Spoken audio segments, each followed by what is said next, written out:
And then there's this. Then there's this. For this generation, the generation where technology so much, is just so much that we can use for the good. But then there's also the aspect that very much has diminished the quality of life of most of us because of all that is available in the digital space. Then there's this. Will we be the generation? Will we be the generation of creatives, the generation of worshipers, the generation of songwriters who believe in Christ, who will do the hard work of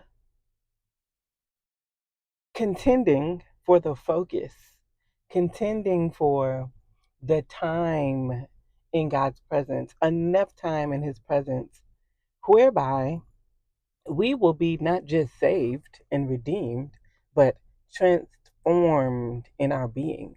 Will we be the generation that um, will change the headlines? Although we understand when it comes to headlines and media, um, although God gives us authority and He gives us access in a lot of ways when it comes to media, we understand who the most for we understand who for the most part runs the media, quote unquote, and you know largely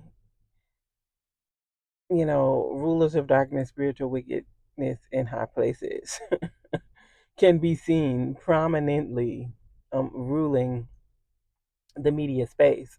But will we be the ones that contend for the faith? Will we be the ones that do not allow what is prevalent in media to be our reality? Will we be the ones who will do the hard work of experiencing real change and transformation? Will we be the ones who don't just um, know what we're supposed to do, but who are willing to not just be disciplined ourselves, but be disciplined by the Spirit of God so that we can not only change our everyday lives and what we experience, but so that what is actually supposed to be normal and regular Christianity becomes really the norm. Because right now, the norm in Christianity in many places is to be nominally Christian.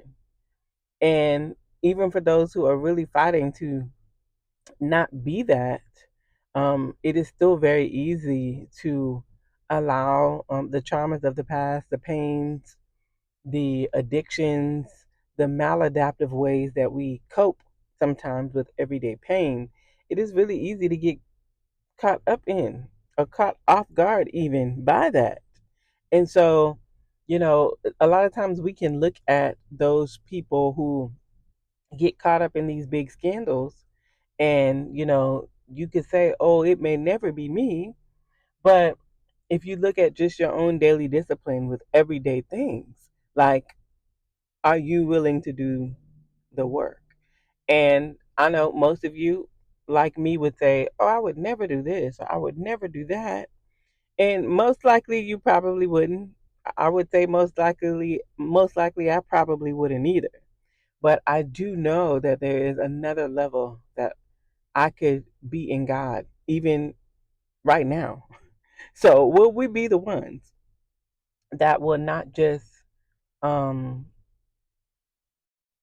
be content with writing songs that people like? Will we be the ones that will not just be content with um, having a church that can pay your salary? Will we be the ones who will not be content with, as long as we go to church and participate in community and are doing good in our secular lives and we have enough money to do this and do that, there's nothing pressing, so there's really no need to really seek God with all of our hearts. Will we be the ones who will push past that and actually demonstrate to a watching world what it means to be whole, what it means to be healed, what it means to be delivered in experience from the things that would have taken us out, maybe would have taken us down. Um, in this day and time, things have come to be, I guess, minimized. Certain things have come to be minimized. It's no big deal. Everybody does it. But will we be the ones that don't wait until somebody's in the news or some kind of scandal or someone's sin is uncovered to chase God? Will we be the ones who can show our generation in the next that we can overcome darkness, that we are able to live holy lifestyles, that we are able to address the things that ail us through Christ? So I'm not at all saying be the perfect one and then you don't have to worry about being in the news. That is true. You don't have to worry about being in the news if you don't do certain things. But we all know that at the end of the day, there are places in our hearts that God can work. And they're not always things that the world would look at as scandal. They're not always things that we're worried about scandal. But they are oftentimes things that diminish our experience with God, which does diminish how we impact the world around us. So just a little challenge, just a little call to action. Will we be the ones as we are remembering the shortcomings, the down settings of others? Will we be the ones that will fight the good fight of faith? Especially those of you who do create and you do put things out there into the world.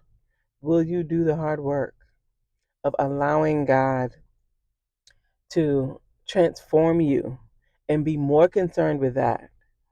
And so that when you do put things out there into the world, the right spirit is attached to those things.